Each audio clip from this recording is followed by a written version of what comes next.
বাসায় রেখাইছি, video call দিছি, আমারে দেখা কি কান্দন। তোমরা রেখেছো? হ কান্না করে, এখন বারান্দায় নিয়ে দাঁড়ায় আছি, কইবো আম্মু আসে আম্মু। সন্তান ছোট হলেও পেটের তাগিদে ইনকামের জন্য প্রত্যেক বাবা মাকেই বাইরে বের হতে হয়। জান্নাত তোহার ক্ষেত্রেও ঠিক তাই ঘটেছে।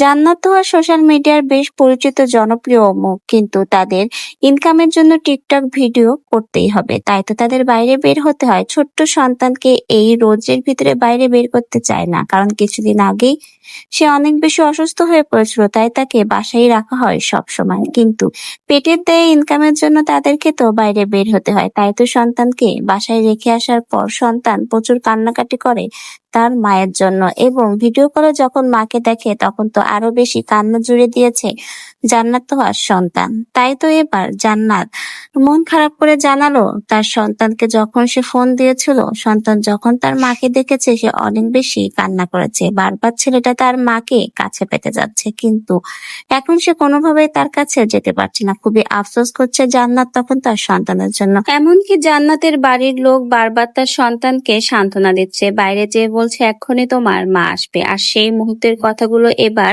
খুবই দুঃখ করে জানালো জান্নাত। জান্নাত জানিয়েছে তার সন্তান তার জন্য কান্নাকাটি করছে। একটা মায়ের জন্য এটা খুবই কষ্টের, যখন সন্তানকে বাসায় রেখে বাইরে কাজ করতে বের হতে হয়, তার ভিতরে সন্তান যখন অসুস্থ থাকে। আসলেই কিন্তু এই বিষয়গুলো কোনো মায়ের পক্ষে মেনে নেওয়া সম্ভব না, কিন্তু পেটের তাগিদে ইনকাম তো করতেই হবে। তাই আজকে জান্নাত তোহাও তার সন্তানকে রেখে আজকে বাইরে কাজে রয়েছে। তো ভিউয়ার, জান্নাত তোহার সন্তানের জন্য সকলেই দোয়া করবেন। কিছুদিন আগেই বাচ্চাটা অসুস্থ হয়ে পড়েছিল, এখন সে সুস্থ আছে এবং এভাবে যেন বাচ্চাটা সুস্থ থাকতে পারে। আর ভিডিও সম্পর্কে কোনো মন্তব্য থাকলে অবশ্যই আমাদের কমেন্ট বক্সে জানিয়ে যেতে ভুলবেন না।